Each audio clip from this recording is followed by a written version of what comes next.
members of the SPLM National Liberation Council, SPLM elected governors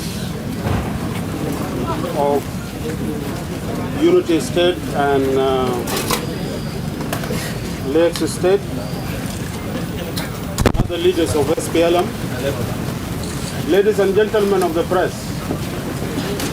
Today is a historical day, and may I, in the beginning, ask you, Comrade Deputy Chairman of the SPLM and the leaders of SPLM, together with the members of the media in Juba, to rise for a minute in respect and honor of a great freedom fighter,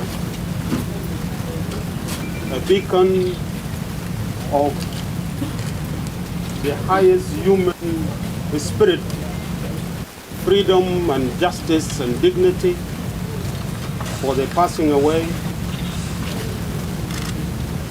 of freedom fighter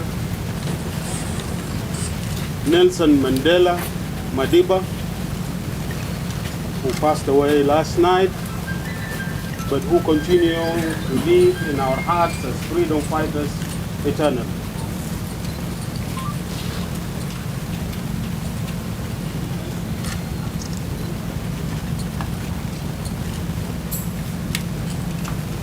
Again, also our national prayer. Oh God, we praise you and glorify you for your grace on South Sudan, land of great abundance, uphold us united in peace and harmony. Oh motherland, we rise, raising flag with the guiding star, singing songs of freedom in joy. For justice, liberty, and prosperity shall forevermore reign. We stand up in silence and respect, saluting our martyrs.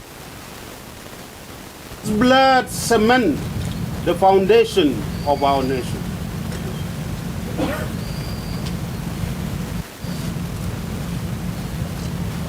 We vow to protect our nation. Oh God, bless South Sudan.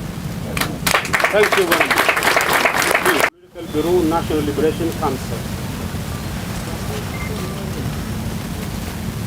have come to address members of SPLM and to address the nation on very serious, grave national issues and crises. This by the Deputy Chairperson of SPLM, wife, partner and comrade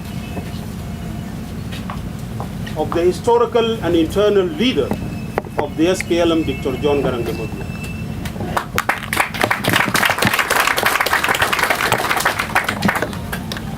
And Comrade Denga Lorkwal,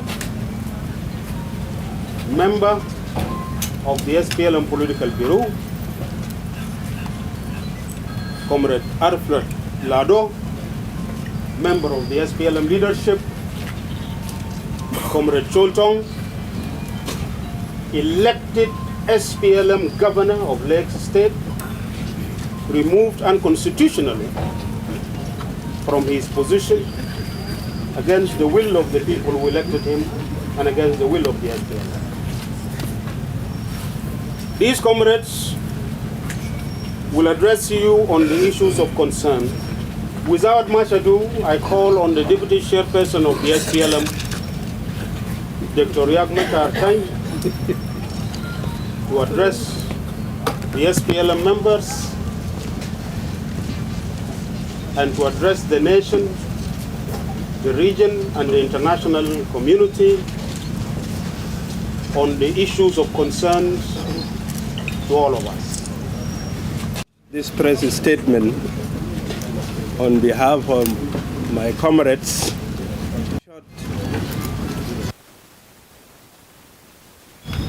message to all of us, and particularly to people of the Republic of South Africa, for the great loss of the great man Nelson Mandela. I read, in the late hours of yesterday, we learned with deep sorrow the death of Nelson Mandela. We join the people of and millions of people all over the world in paying tribute to him, and also in which inspired our struggle, freedom, justice, and democracy. Nelson Mandela loves all peace-loving people worldwide. There could have been no better time than this press conference today to express our mourning for the loss of this icon. This is an appropriate coincidence to call for democracy in this country. We call upon the government, our government, to declare 3 days of mourning and all the national flags to fly at half-mast. This is our condolence message to our people and to the rest of the world, and particularly people of South Africa. Thank you. People of South Sudan, distinguished members of the press, Salam alaikum. We, the members of the SPLM Politburo, National Liberation Council, and SPLM leaders have called this press conference to enlighten our people on the internal crisis that has engulfed the SPLM leadership and paralyzed its functions in the government and also in our society.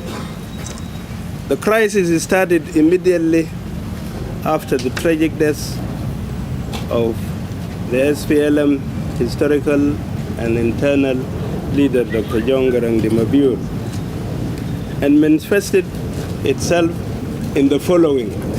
I enumerate. 1, the anti-Garang elements inside and outside the SPLM encircle our current leader, Comrade Salva Kiir Mayardit, leadership of the SPLM and the government of South Sudan. And this started.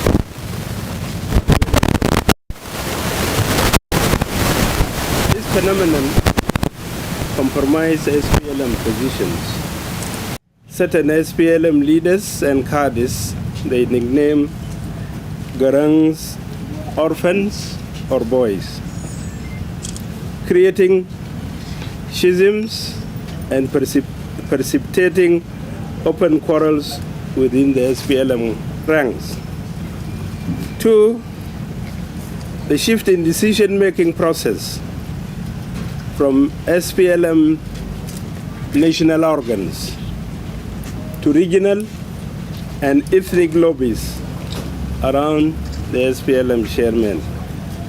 When it came to appointments to positions in government, that membership of the SPLM and one's participation in the revolutionary struggle became irrelevant. SPLM is not really the ruling party. In practice, decisions are essentially made by one person, and in most cases, directed by regional and ethnic lobbies and close business associates surrounding the SPLM chairman. 3, the efforts to transform the SPLM from a liberation movement into a mass-based political party have totally been frustrated by the chairman. General Salva Kiir ignored the grassroots views and demands garnered between July and August 2012 for the SPLM reorganization. The Politburo, the only organ that met, nonetheless, it had been difficult to translate its resolutions into plans of action in the executive or legislation in the National Assembly because of lack of collective leadership and the paralysis of the General Secretariat. 4, there is no formal communication between the party organs at the national level and those in the states, county, Payam, and Buma levels. The government drives the SPLM rather than the other way around. The SPLM chairman now uses his executive powers as President of the Republic, relying on his presidential advisor to manage the SPLM and the country. The crisis reached boiling point in March 2013 when General Salva Kiir canceled and issued a presidential decree withdrawing the delegated powers from his vice president, who is me, and first deputy chair of the SPLM. Other decrees followed, including the dismissal on false grounds, actually unconstitutionally, of the governors of Lakes and Unity States. The dismissal and the appointment of a new cabinet and the suspension of the SPLM Secretary General, which we challenge in court, although the court ruled otherwise. We want to assure our people that these were personal decisions by General Salva Kiir, since neither the Politburo nor the National Liberation Council deliberated on these decisions, which have far-reaching implications for the SPLM and the country. The SPLM chairman has completely immobilized the party, abandoned collective leadership, jettisoned pretensions to decision-making. The SPLM is no longer the ruling party. The leader of South Sudan Democratic Forum heads the SPLM Governor Cabinet. You know that. Or converts from the NCP now lead the National Legislative Assembly and the Council of States, respectively. The chairman did not care to appoint second or third tier SPLM leaders and cadres to occupy these positions if he had trouble with the first tier leaders like us. In the army, General Salva Kiir has demobilized the seasoned SPLA commanders and made them redundant. This action amounts to erasing the historical legacy of the SPLM, suggesting that Comrade Kiir is on track to form his personal army, presidential guards, intends to form his own political party linked to the NCP and has nothing to do with the historical struggle.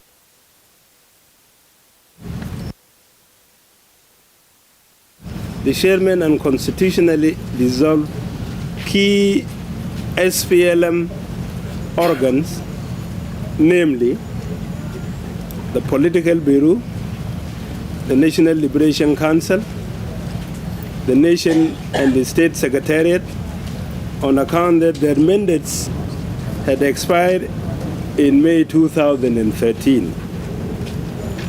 He has already instructed the state governors, actually twice. The last instructions were in the governors' forum. And instead of instructing the state SPLM secretariats to appoint their preferred delegates to the SPLM Third National Convention, which is scheduled for February 2014. The intention is to sideline and prevent SPLM historical leaders and cadres characterized as potential to be a very dangerous move and is likely to plunge the party and the country into abyss. We want to bring to the attention of the masses of our people that our chairman, General Salva Kiir, has surrendered the SPLM power to opportunists and foreign agents. These actions undermine the hard-won independence and sovereignty of the Republic.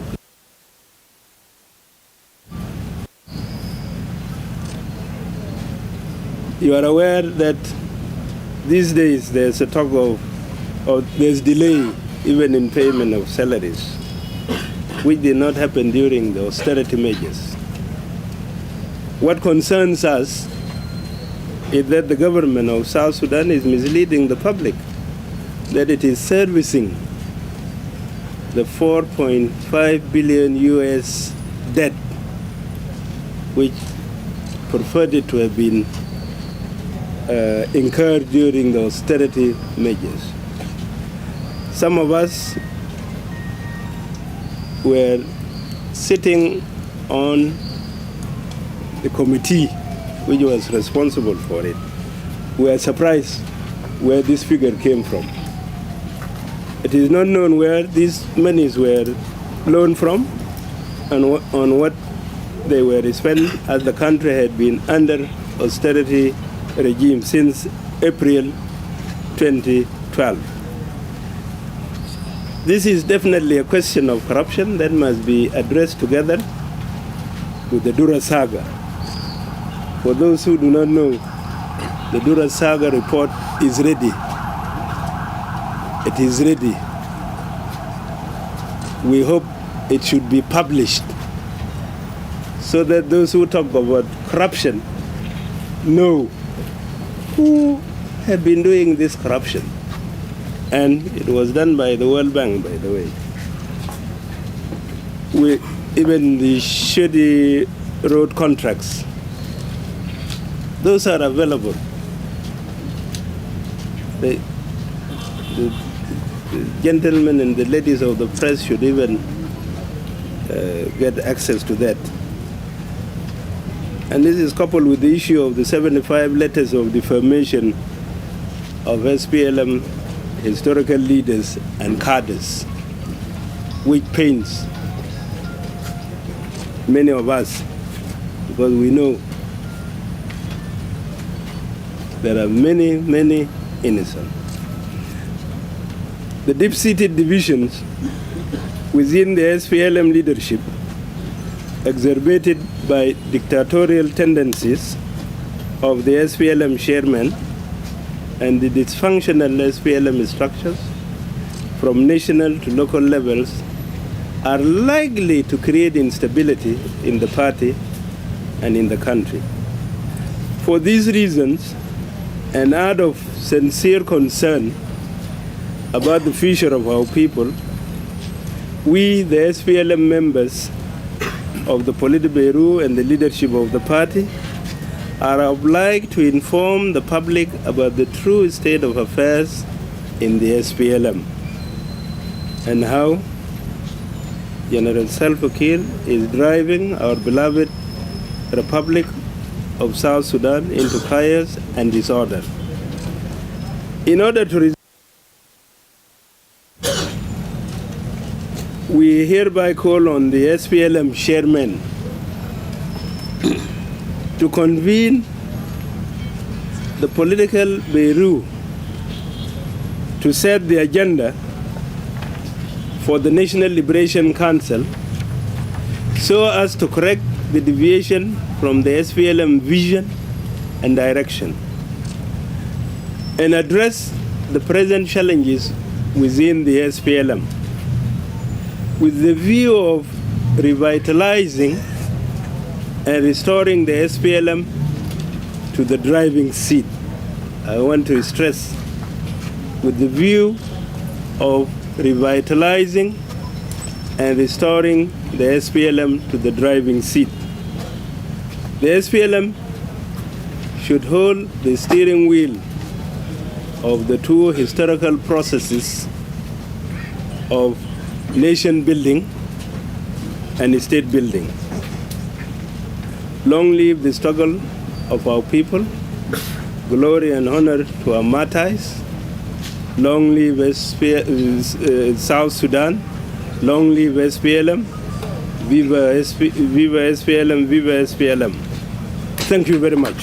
Council, the SPLM leaders, historical leaders, the press, members of press,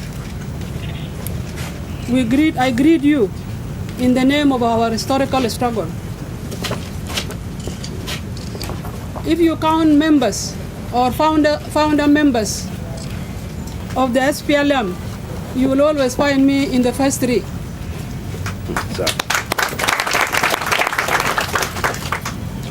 And if things are not going the way we were really waging our struggle, I will not keep quiet. Because this country has taken the life of our people since time immemorial. Leaders of this nation, the leaders who were to build this country, they have perished for the struggle of this country. And I ask myself, is this really what we fought for, what we are doing today? As a victim who have lost a beloved person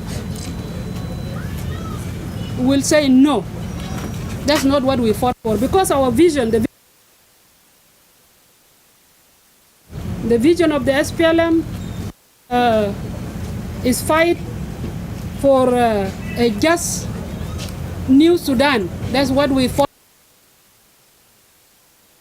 for, the self-determination of the people of South Sudan. This is in 1983, and it has never changed. We lost our leader, Dr. John Garang. We have not lost the vision.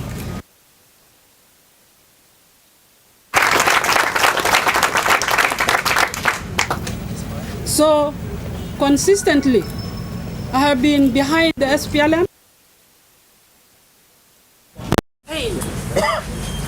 I know that I lost only Dr. John as a person, but his name and the vision live on. I have been behind Comrade Salva Kiir Mayardit. I have never moved anywhere. But in any party, there are always differences. Differences which are addressed inside the house, which are not taken outside. But there is no way that our chairman, Comrade Salva Kiir Mayardit, will give us audience to iron out these differences. As you know, some of the people will say that, but she's an advisor to the president on gender and human rights. Yes, I am. But I'm really frustrated for this because nothing is moving. People are being killed here in Juba. There are a lot of problems in the states. About 5 or 6 states there are problems. Namely, Jonglei State is well known for problems. Unity State, Lake State, Eastern Equatoria, Western Equatoria. This problem has been on, starting with Western Equatoria with Ismail Konyi, LRA Konyi, Joseph Konyi, I mean. CPA. After the CPA, this problem have not stopped. Somebody like me will take it as it is because a newborn nation will always have up and down. But we have never correct ourselves from those problems. As a mother who knows really exactly what is going on, what was going on before and what is going on now, I say this is enough, and enough is enough. I have to talk. But we give a chance for reconciliation among the leaders of the SPLM, but for no avail. We did not get audience to see our chairman, but he took our silence as a weaknesses. And maybe also people, the population of Southern Sudan, may also say what happened with our leaders. Maybe chairman is right. 75 historical leaders were giving letters, and the generals of the SPLA was sacked, and I was wondering what was happening. There's no any country where you sack the cabinet, the whole cabinet, and people keep quiet. And now the money of the oil of Southern Sudan, since May, we don't know where is that money, even though we have put it in our statement. We don't know where is that money. Council of Ministers have not been informed about the loan. Our assembly has not been informed about the loan. And the public, who are the caretakers of our government, have not been informed about the money. And that money was used for what? And everybody is keeping quiet. Now we are out today to inform our populations that your leaders are here and they are talking and the SPLM is still alive. Yes.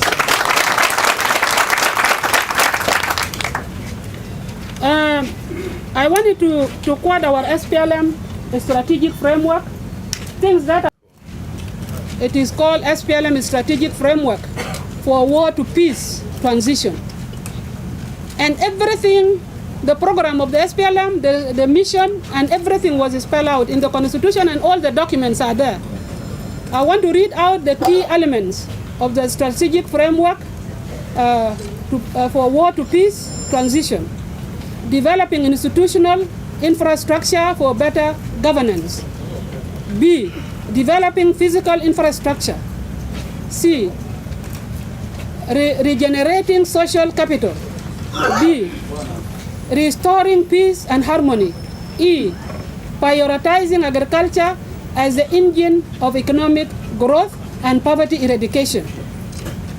F, transforming the SPLM into a peacetime political organization. G, transforming SPLA into a peacetime conventional army. And you are my witness, all these 7. Which one have we done? Mother is always a practical person, not theoretical. If you want your children to eat today, they must eat. You must make sure that your children eat. Now, where is our money? Where is our money? What did we do with the money? We are a rich country. Now, we are being categorized with poor nations. I don't believe that, and I don't accept it, that we are a poor nation. We are not. The problem is that we have not put our priorities right. This is our problem. This crisis, being struggling for presidency, is not correct. Our people are misinformed that Dr. Riek Machar, Madam Rebecca, Comrade Pagan are struggling for the seat of the president. No, I wanted to say today again, what we did was our convention was coming, and then we were going to struggle for the seat of the SPLM, the chair of the SPLM. This is what we're going to struggle, and who will win? This is, in America they call it a by-election. Primary election. Primary election. But in the South, it's unique in our situation that if somebody says that I want to be the president, you are not allowed to dream.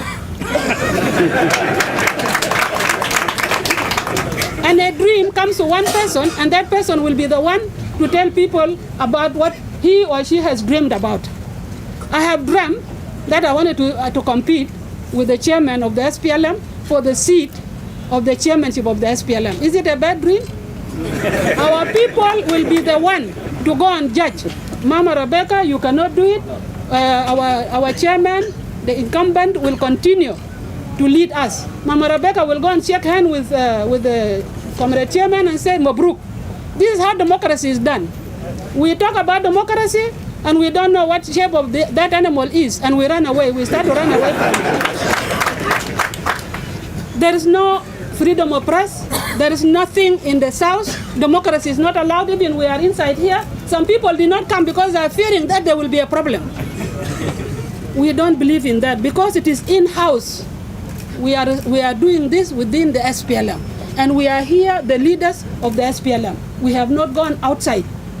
SPLM has not been divided. For other people who may think that SPLM has been divided, it's not correct.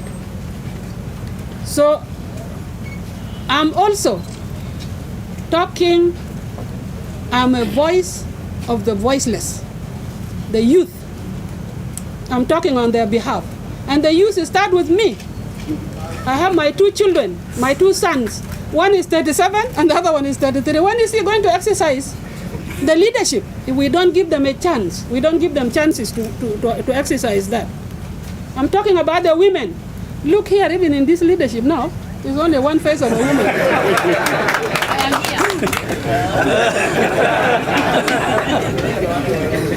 So I'm fighting also for the women. We want everybody to contribute for this nation building, all of us, equally. I wanted to end by giving a quote of John C. Maxwell.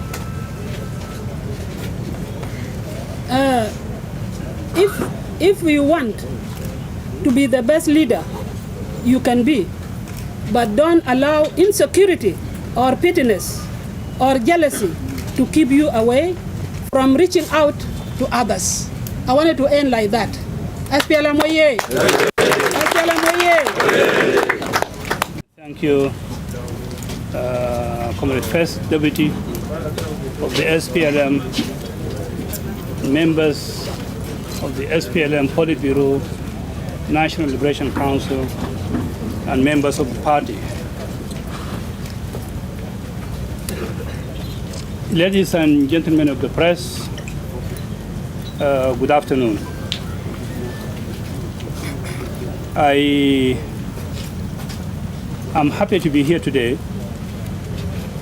but at the same time I'm saddened, as our Secretary General said, and the First Deputy of the SPLM said, about the death of our iconic leader, President Mandela. I met him more than three times. He was a great man. I met him with late John Garang. He was a great man, the best son Africa has ever produced. He was committed to freedom.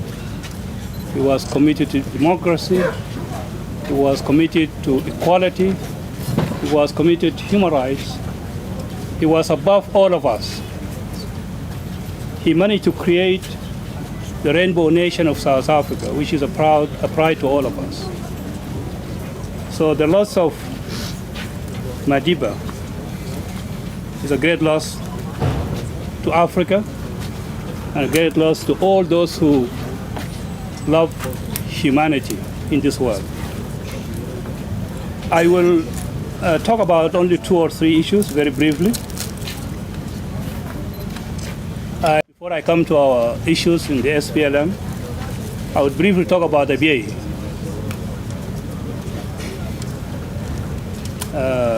I don't want to bore you with the history of Abyei because it is known to all of you, or most of you. But recently, and based on the proposal of the African Union Peace and Security Council, a proposal which was made by the former President of South Africa, President Thabo Mbeki, and his group. The proposal talked about a referendum to be carried in Abyei in October, and that there would be a commission of 5 to be headed by 2 from South Sudan, 2 from Sudan, and the chair would be from the African Union. The government of Sudan frustrated it. The African Union was unable to move. Before I left, I met the president and I told him I was going to Abyei. And in fact, even before that, he released all the sons and daughters of Abyei who are in the civil service here and who work in the organized forces to go to Abyei to prepare themselves for the referendum. So before I left, I met him and we agreed that we should go and conduct the referendum. But I told him, I said, it was unlikely that the African Union would conduct the referendum because of the position of the government of Sudan. And if that happened, then we would conduct a community-based referendum. It could be a precedent in the history of international law, but we had to do it. And indeed, the African Union could not move. So we organized that referendum using local resources, both material and human resources.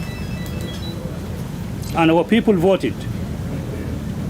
You heard the result, 99. Many of these journalists were in the area, were in Abyei. I want to thank the people of South Sudan for their support, for their overwhelming support. All the 10 states, all civil society organizations in the 10 states, all the SPLM offices in the 10 states, even the governments in 10 states, the churches of South Sudan, I want to thank them for their support. I want to thank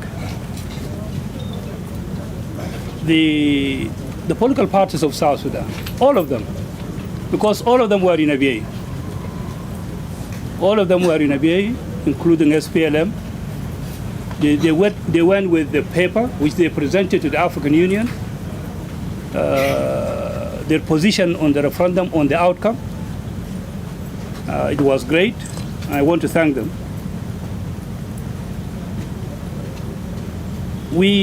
I came back and I briefed the president about this. The president was very happy about the outcome. He asked that we should continue mobilizing the 10 states, which we did and we are still doing. But we had to take this to our National Assembly for final endorsement. Because as you know, the African Union Peace and Security Council went to Abyei on the 5th and 6th of November. And they had meetings with us, with the community. And for the first time, because of what they saw, they could not condemn or reject the referendum. And I think some of you saw the communique, saw the statement. And in that statement, they clearly said, we understood the reasons that led, or the reasons why the people, the Ngok Dinka Wabie, conducted the referendum. And that's very diplomatic. But that is very positive. What remains now is the position of South Sudan, position of government of South Sudan. If you might have noticed, the whole world is quiet about the outcome. No country in this world condemned the outcome of the referendum, up to now. No international organization, the United Nations, the African Union. It is only the government of Sudan, and it is expected. So what the world is waiting for is the position of Juba. And I think the position of Juba is going to come out very soon, because our parliament is working very hard to pass a resolution in parliament. Although it has been difficult, some people have been going around trying to scare members of parliament that the government of Sudan, God bukun zalan, would be angry. I don't think we are here to please anybody. We are here to have our rights. So I expect our National Assembly to pass a resolution, because there is an overwhelming support in our parliament for Abiy. Coming to the current situation in the SPLM, I think you have been informed by the first deputy of the SPLM and the mother of SPLM, Madame Rebecca, about the state of affairs in the SPLM. I am a very committed human being to democracy. And I think to those comrades who were with me in SPLM, I had been very clear on many issues. I have principles in life, because I don't believe that you can live in this world without certain principles. One of them is democracy in politics. And I have a very strong belief in that. You know, ladies and gentlemen of the press, when the changes happen, I will come to my case later, towards the end. When the changes happen, those who left or those who were removed from SPLM, as you heard in the statement, even those who were removed from SPLA were founding members of this party. 1983. Most of us, since 1983, we have been in this. Those who fought the war, those who negotiated. I'm afraid whether there is anybody in this cabinet who negotiated the agreement. The CPA was negotiated by us. All of us were removed from government. Now you have still issues with the government of Sudan. You need to continue negotiating them. But the government of Sudan thinks that some of us are hardliners. We've got to be removed out of the way. And that's why today, somebody like Comrade Nial, somebody like Comrade Paul Mayom are brought back and put on a committee. Because, you know, in this, it is important to have historical memory of things. Historical memory of the SPLM as a political organization, historical memory of the peace negotiations. Many people didn't know that South Sudan would get the right to self-determination, but we managed to get it. It is the group that managed to get it. People didn't know that we would be able to raise a flag here in Juba, because the implementation was very difficult. We were in Khartoum.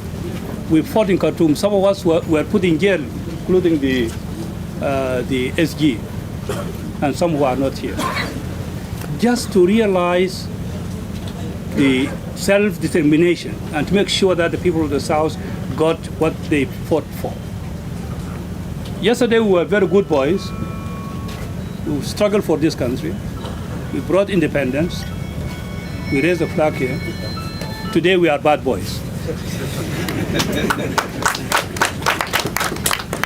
Today we are bad boys because of what you know, this has a genesis. It's not something new. It has a genesis. It goes back to 2004 or even beyond. The conflict which we are facing today. It's not something new. We know it because we are SPLM. We know it. But of course, after the death of our leader, John Garang, 2005 in July, when the government was formed, I think in September, August, the same group was not supposed to be in government. That was the decision. So we are not surprised by this move. The same group was not supposed to be in government, in Khartoum or in Juba. But I think for some reasons, some of us got into government and some of us remain out. Immediately after independence, only 2 years down the line after independence, for a liberation movement to have serious internal problems, I think begs a lot of questions. You know, liberation movements spend 10, 15 years to have serious internal conflicts. But not 2 years. This is too soon. It's too soon for us to have very serious differences within SPLM. But of course, we are dealing with a very serious enemy in Khartoum. Very serious people who want to destroy the South. They have lost the South politically.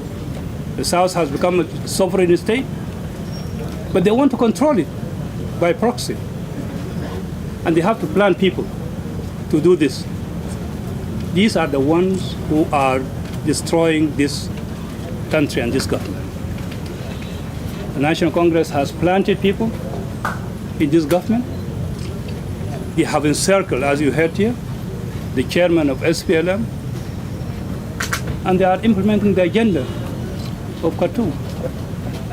Definitely Khartoum will not be happy with somebody like Pagana Mo, somebody like Deng Alor, somebody like Niar, somebody like Riek Machar.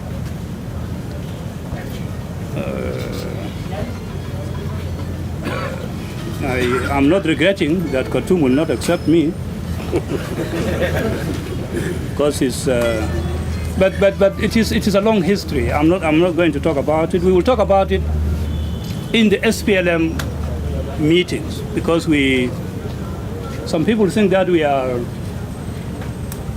maybe these people are going to create a separate party. This is our party, gentlemen and ladies. This is our party.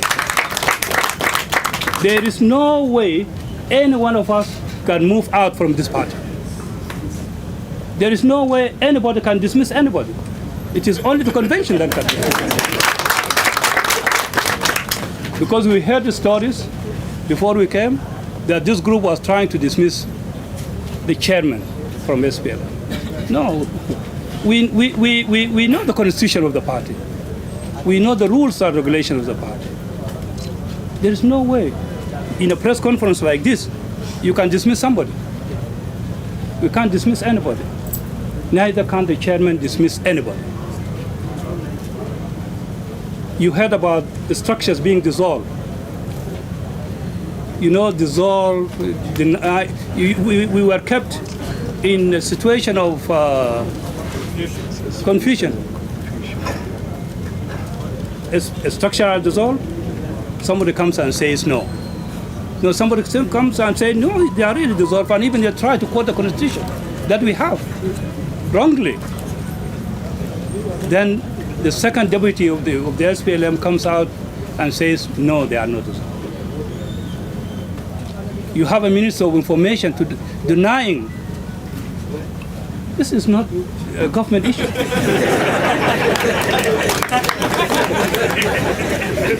SPLM should have a spokesperson. SPLM should have a spokesperson to deny. You know? But this is the state of things where we are in. A lot of confusion. A lot of confusion. But we are going to talk. We are going to talk very openly, because we must leave a legacy. The vision of SPLM that Dr. John died for must be kept alive. Madam Rebecca read to you some of that vision, some parts of that vision. But we have a vision for this country.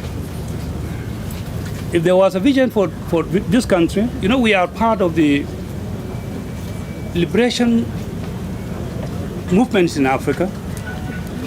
We are connected with all liberation cells. Nobody in this government knows that connection. But we know. Nobody knows the connection with Mandela. And that's why they could not lower the flag. But we know. The White House has lowered the flag to have South Sudan. Some African countries have given 3 days of mourning. Mandela was a great person. We are freedom fighters. We are part of the African liberation struggle. You know, some of us have short memories. Many of us do not know how we reach here. How we reach here. Many people do not know. We reach here through a lot of struggle. Some of us are even denying that these guys are not friends and so on. We have friends. We have friends in Africa. Yes. We have friends in the Western world. We have friends in Asia. That's why we came here. If we didn't have friends, true friends, real friends, we wouldn't have been here.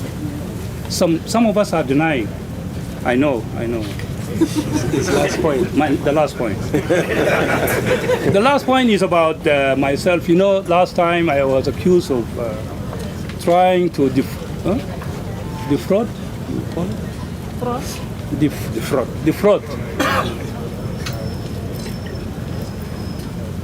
Accused of corruption.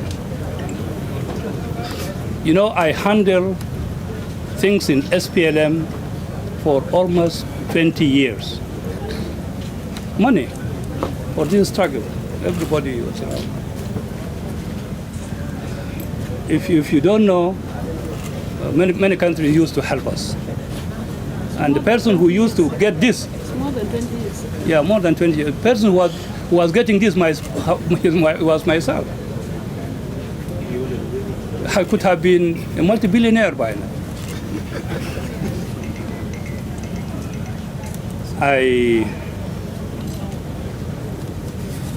This thing was politically motivated. It was a political charge. Because of the reasons that I have told you, because of some reasons, because I don't belong to that camp. Somebody said that there were two big elephants in SPLM, and those two elephants got to be destroyed using this case. And that was myself and Comrade Kosi Manebe. I don't think we are elephants. But that person said so, because that person today is in charge of, is in the center of decision making. His mission is to destroy SPLM. Destroy all of us, the leaders of SPLM. But I assure you, that will never happen. You can't destroy SPLM. You can't destroy the vision of SPLM. So I want to tell you, this is absolutely not true. I was investigated. The papers were given to the president, and the papers are still on his desk. But you ask yourself, Dr. Diab talked before about real, genuine cases of corruption. If I'm corrupt, I got to be not different. But we in the cabinet, based on reports from the Minister of Justice and the Minister of Finance at that time, and the World Bank, a STAR program of the World Bank, we were presented with the conclusion by the STAR program of how during the saga there were 3 white lists, black lists, and something I think gray, black, gray. Very clear cases of corruption in this country. How the money of this Dura was used.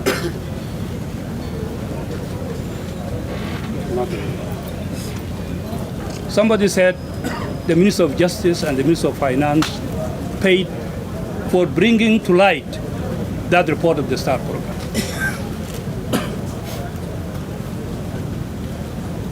Nobody is being asked about that program of the STAR program, the Dura saga, of the grain saga, whatever you call it. So, ladies and gentlemen, we are fighting a political case. We are not saying that we are removing anybody.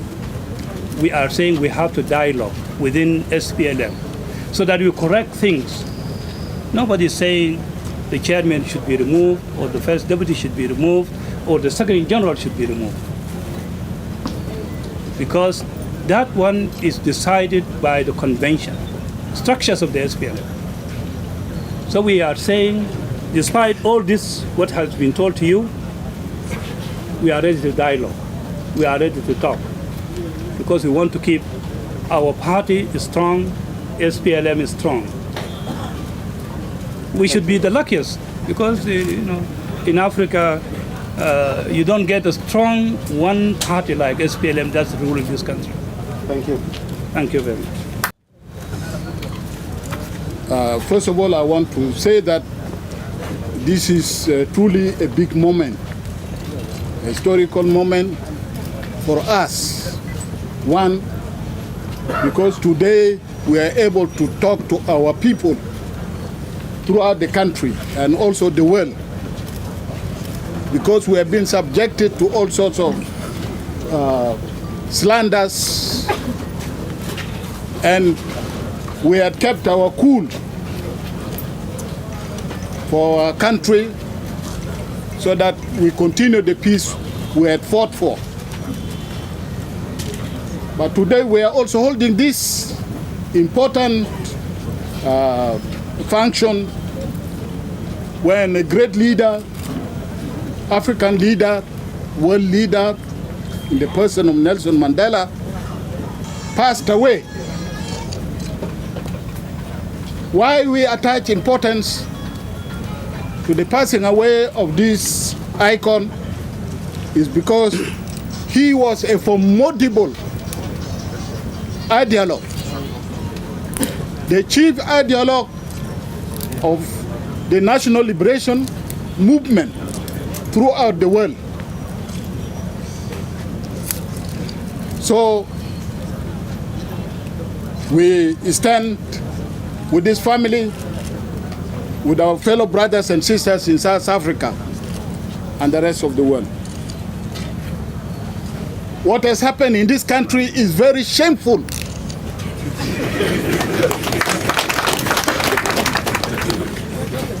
You see, for a government just overnight, I don't know what happened at that night, then the following day, a whole cabinet was just thrown into a dustbin. That you are corrupt, you are thieves, you are what and what. But it is good that we kept to our cool. We did not respond until the dust storm that has been swirling all over the country has not settled down. And we have allowed that to happen so that now we can present our views with the clarity of mind. I will not go in details, but it is very important Why has this country now gone below zero in terms of our image, in terms of we as a people who have just liberated ourselves from Arab colonial yoke?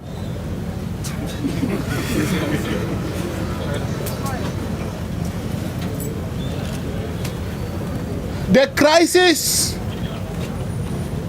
is the manifestation of the bankruptcy we have now got into.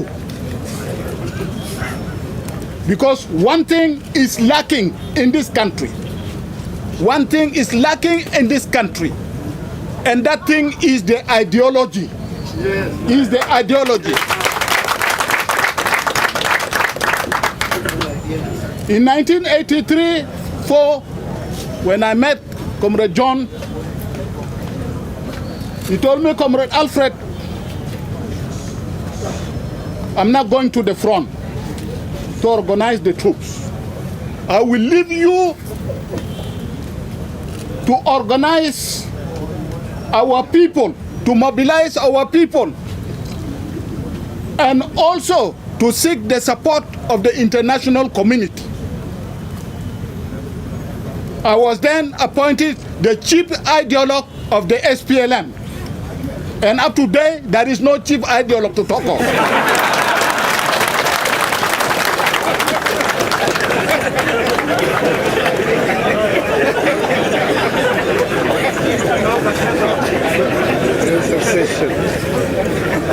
So now what is this? So what is this? Because it is ideology that in the first place took us to the bush. This ideology that took us to the bush to liberate our people, to organize our people, and to be independent like all the other peoples all over the world. Nobody went to the bush because he just dreamt or because somebody told him. No, no. It is in the bush that we wielded the weapon of ideology. We use it as a compass to show us the way. Without ideology, you'll be just stranded like somebody, a blind person in the jungles. You don't know how to steer away from the jungles. But we use that ideology. One, to unite our people. Two, to identify our implacable enemy, which was Khartoum. And still it is Khartoum.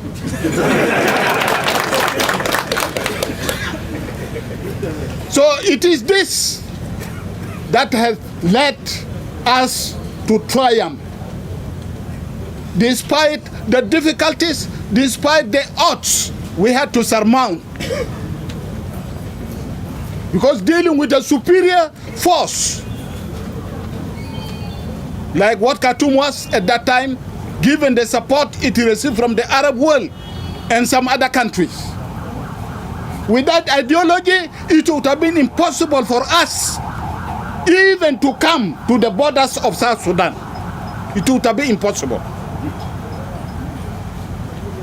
But thanks, ideology brought us a new perspective of who we are as South Sudanese.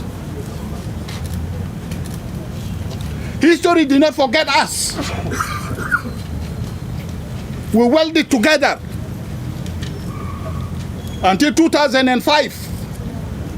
We entered the South with the triumph and hoisted our flag on the graveyard of the Mujahideen.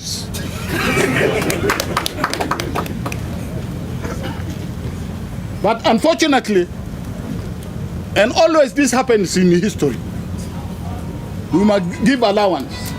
Sometimes history can be good, but also it can be bad.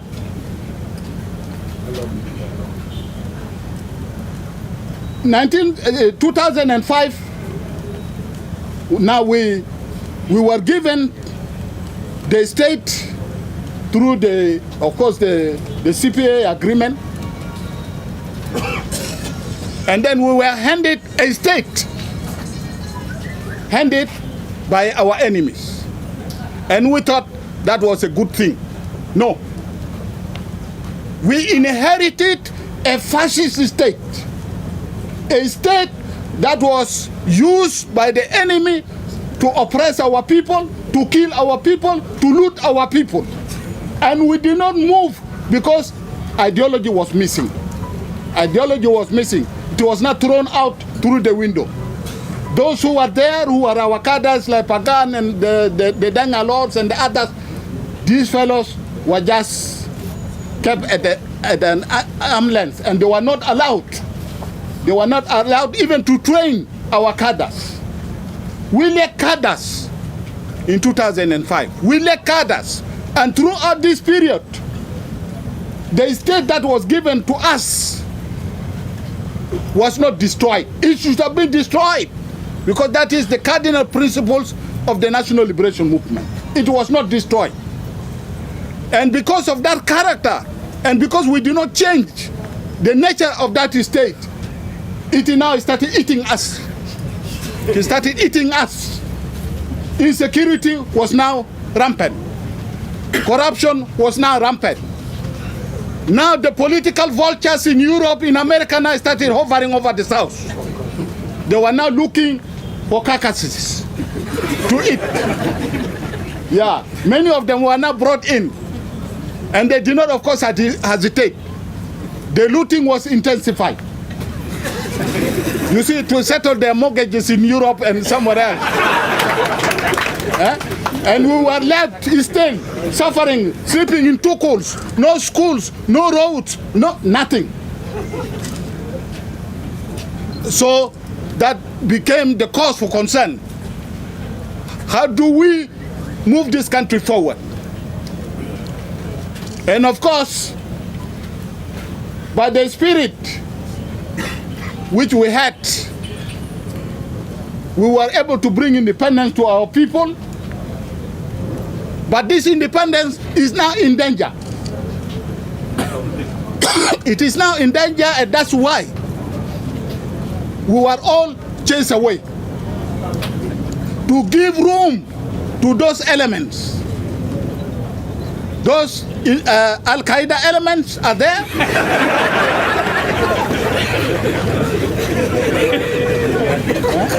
Even the mercenaries, those who were fighting us left and right and kill our soldiers in every corner of this country,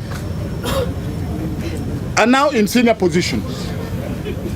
Even when they were defeated in elections, those of Ladogora were thrown away and they were brought and put there.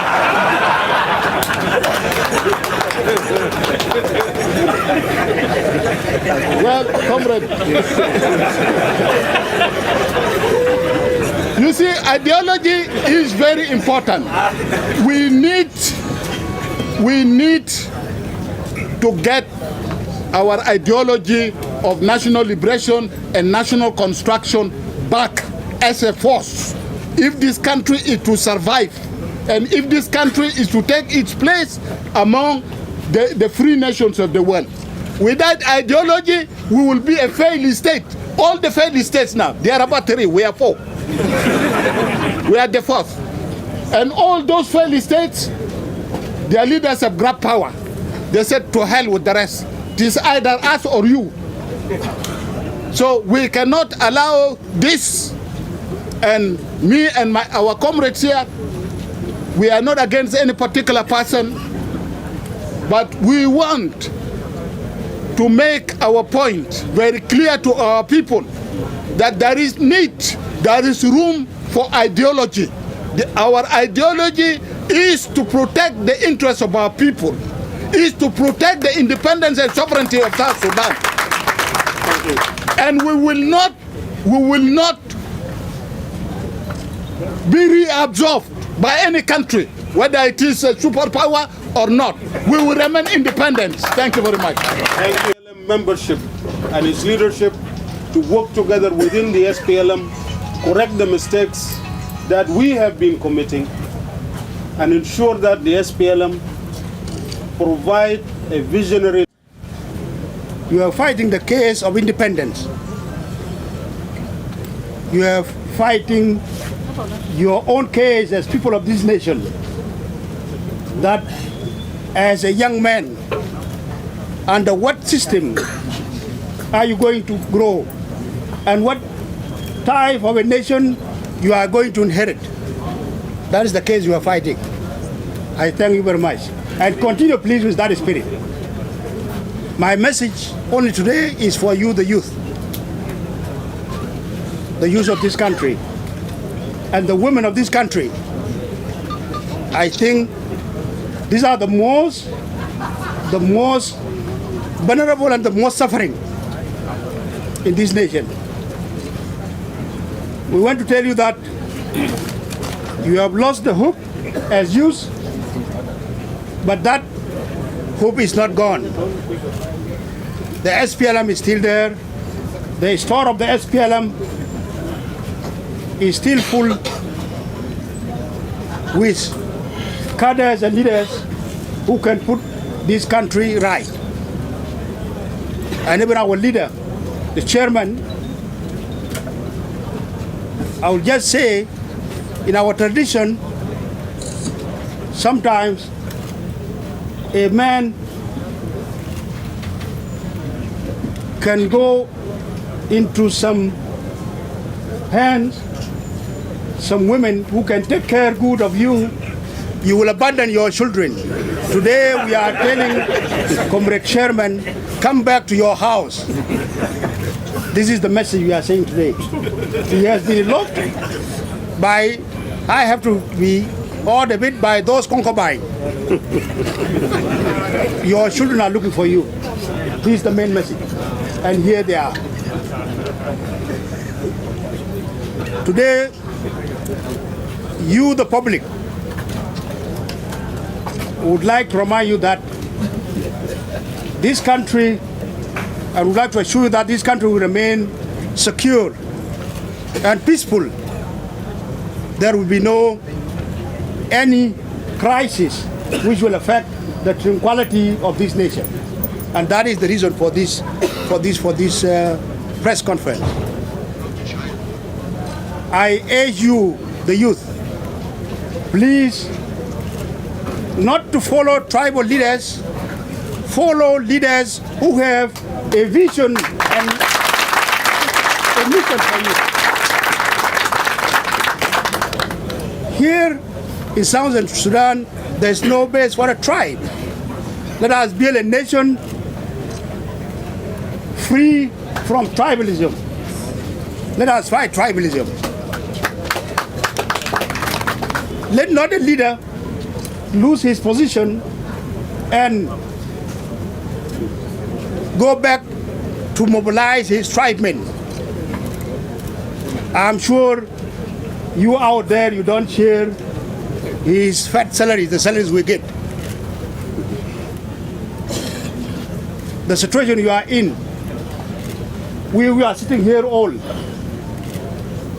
You know that all our families, all our children are eating ice cream, are playing with, how do we call the toys? PlayStation. And you down there, he or she who has a person in the government, you don't know what is called ice cream. Your child doesn't know what is called ice cream. Your child doesn't know the toy. And I do say always that we are foreigners ruling you. We are foreigners ruling you. Because we don't know the state of the hospitals, because our women do deliver in a very good hospitals. When we get a headache, we get to go to Nairobi or to Uganda. And this is the state of affairs we are in. So when we are talking today, it is we also who are here to question ourselves. Have we been doing things rightly or wrongly? And this is what you have to get informed as people of this country. So you young guys, this is your future. You are future leaders. but it will not start tomorrow. It has to start today. You have to know the states or affairs of your own country. All of you, I'm sure if you are asked, some of you have some names, like if it is in Denga, that I'm sure there is Budich, there is Query, there is Bilifam, and all those. These are the names. Is you were born in those places. And today, what you have suffered for, what made you not to enjoy the parenthood, what made you not to enjoy your childhood, is today in your own eyes is being destroyed. Is being destroyed. It was use of yesterday, those of Pagana Mum and the rest. They were the one who have rised and fought for this nation. Today we are sitting, we are enjoying. Do you allow such that your father go and fight for to kill an animal and bring it home? Your mother cook it and then you give it to a guest. Imagine that situation. Uninvited guest.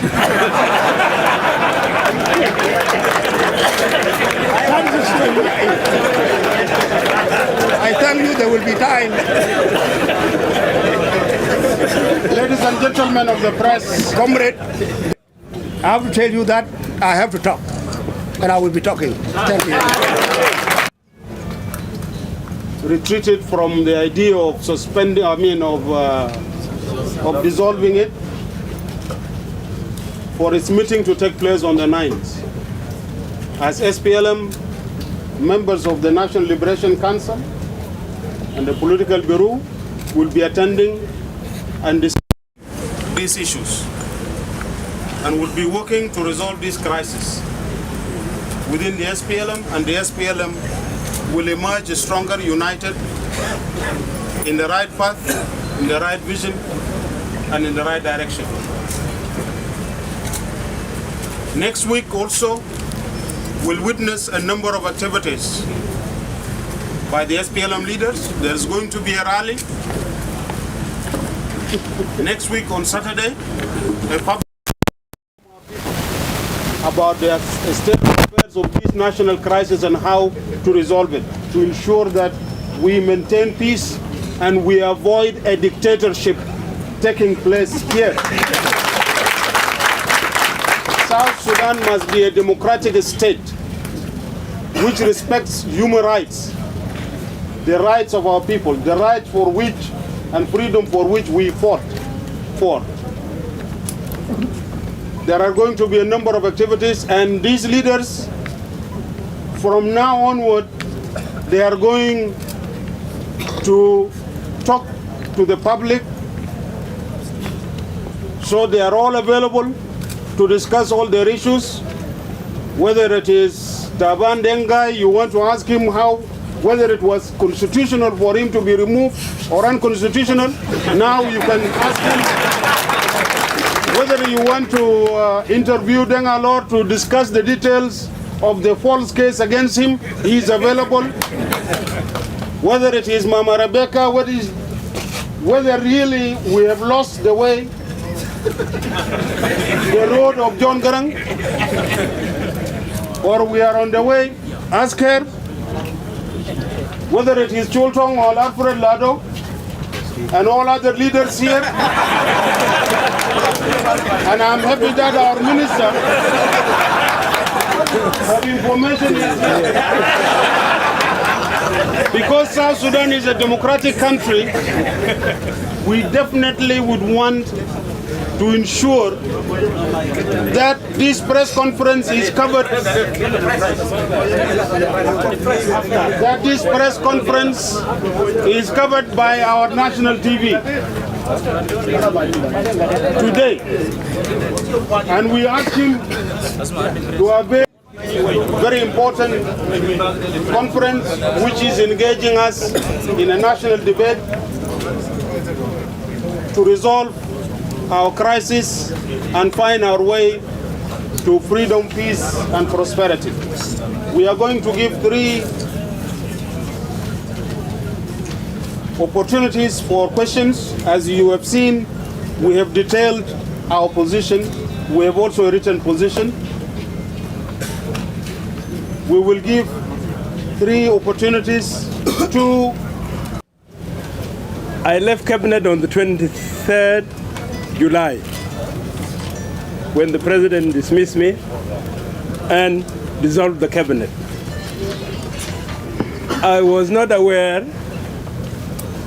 of such an amount to have been borrowed or loaned from anybody. I'm aware of the following. I know during the austerity measures, when we went into austerity measures, we had no reserves. We made a budget. In that budget, there was an amount which was stipulated to be got from loans. It was 2 billion South Sudanese pounds. Now, in the process to cover the gap in the budget, in the process of getting side loans, we said we start from inside domestic borrowing.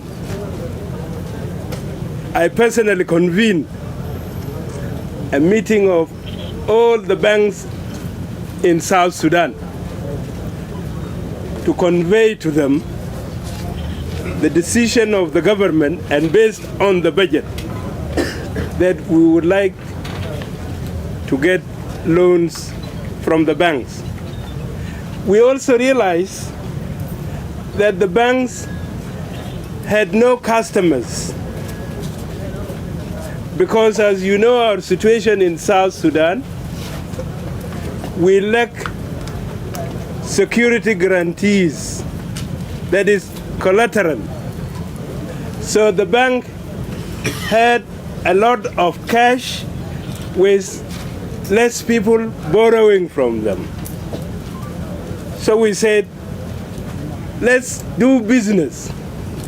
Government and the banks will issue banks what is called treasury bills, and then they will give us cash. I do remember the figure that the government loan from the banks with exchange of treasury bills was 900 million South Sudanese pounds. That I know. I also know when we realized that the banks cannot give more than what they have given, we decided that we look for loans from external. We started with our partners in the oil. The oil companies that are dealing with us. I remember that they borrowed us, we loaned from them $250 million US dollars. This is the Chinese company, the Malaysian.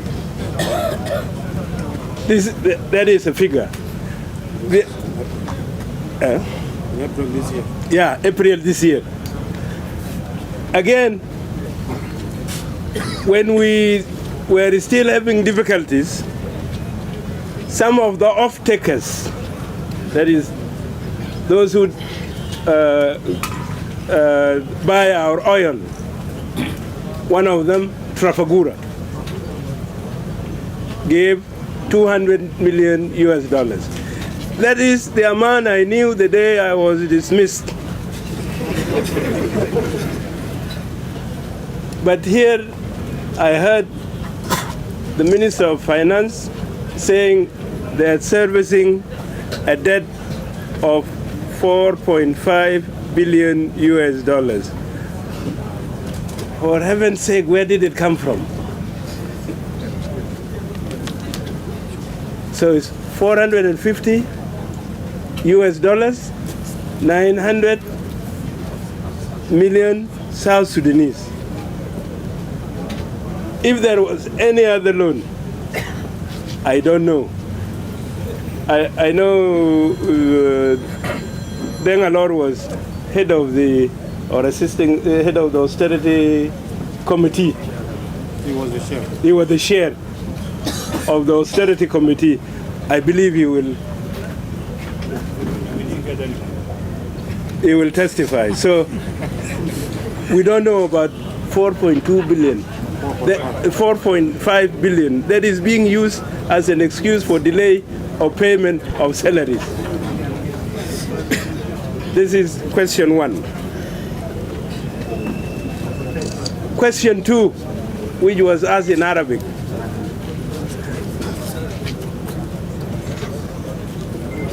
Whether it is change of vision, is it crisis of vision or crisis of personalities? It is both. It is both. Because we have told you clearly, and in actual fact, this came from a report. If some of you would remember that the leaders of the SPLM were asked to go and thank the people of South Sudan in year 2012. I was told to go to Lakes. The Secretariat General assigned me to go to Lakes. I didn't choose to go to Lakes. And in actual fact, it was the Secretariat in Lakes that informed me that I have been asked to head the SPLM delegation for the Thanksgiving in Lakes. So I had to confirm with them. Is that true? They said yes. Am I going alone? They said, you have a secretariat.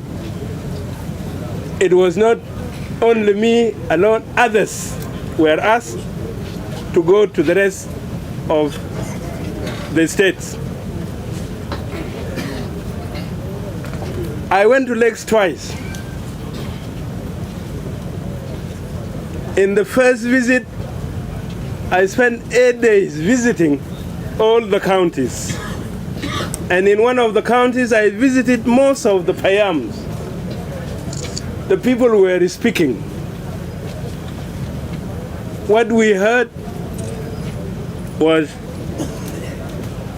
the SPLM has lost vision and direction. So my committee from the Secretariat was taking notes. I told them to write the report. When they wrote the report and they brought it to my office, I looked at it. I said, yes, I have heard all this. But is it the verdict of Lakes alone that the SPLM has lost vision? I was so concerned. I said we must go back to the state and call the whole Secretariat and the State Liberation Council and the State Caucus so that they listen to the report. I didn't want to take a report which they might not appreciate. When our report was read,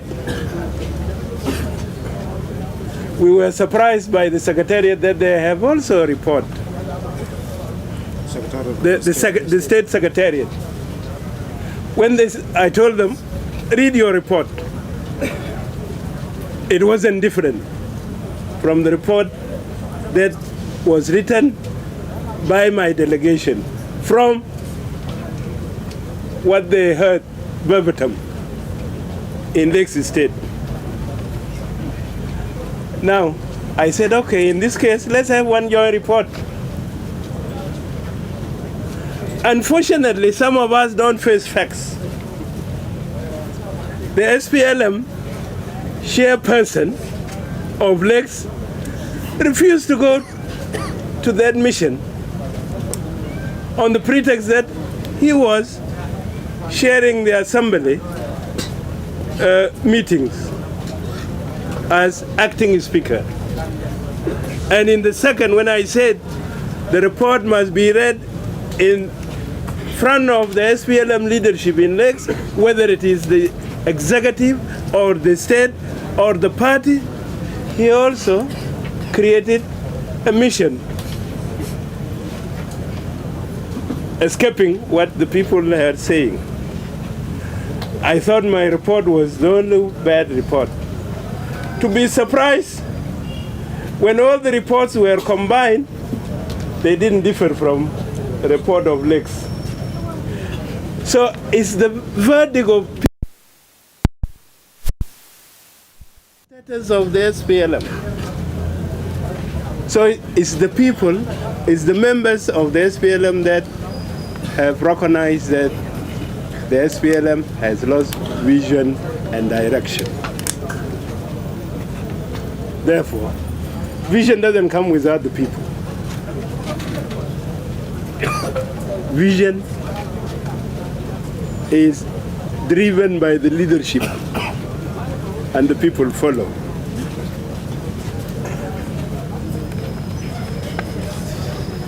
If the political bureau is not going to be held, or you meant the National Liberation Council? The National Liberation Council.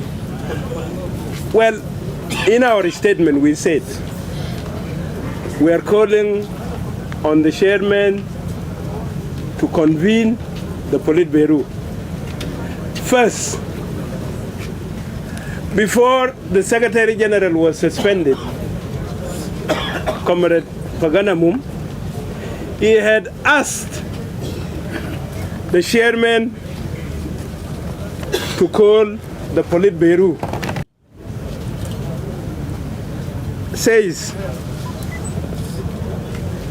the chairman can call the political bureau or the National Liberation Council on his own initiative or on the recommendation of the Secretary General, or 1/3 of the members of the Politburo, or 1/3 of the National Liberation Council, if it is National Liberation Council. He has asked the chairman to call it 8 times. The chairman ignored it. When others tried to persuade him after, and I give credit to Nial Deng Nial, who 1/3 of the Politburo will ask you to call the Politburo. You better call the Politburo. And then he asked Comrade Dan to call, this time not Politburo, but the dismissed ministers. We were also, although I'm not a minister, I'm vice president, I was asking questions. Will I be there if it is going to be for the ministers? The ministers were also ready for that meeting. When the day came, Comrade Chairman denied knowledge of the meeting, of the agenda of the meeting, when it were his instructions. Now, the day he spoke opening this SPLM leadership office on the 15th of November, there was a scheduled meeting of the National Liberation Council, of which we all prepared.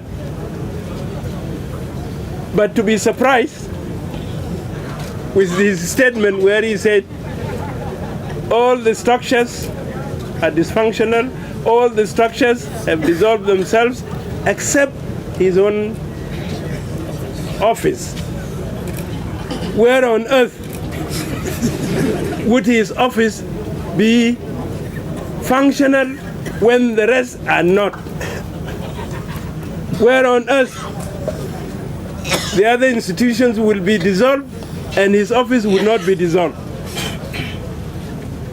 And also added injury to the insult by saying he has now all the powers even to form a committee. In this constitution, the structures of the SPLM dissolve when at each level, when the ordinary session of a Congress is on, they dissolve. Once the ordinary session is called, before it ends, they are also reconstituted. This is the SPLM constitution. There is nowhere where the chairperson or any group of people would dissolve structures of the SPLM. So if Comrade Sher is going to say, well, I'm not going to call the Politburo, those of us who will gather the courage to sit and say, can we sign 7 of us? One third of 19 is 7. We have not yet said to do that. To say, Comrade Chair, we want the Politburo to be called. We are now only calling it, breaking our silence. If he doesn't call it, 7 of us will sit and say, Comrade Chair, let's call the Politburo. The Politburo still has to discuss the 4 documents. They were not conclusive. The Minister of Information and Broadcasting was actually our repertoire.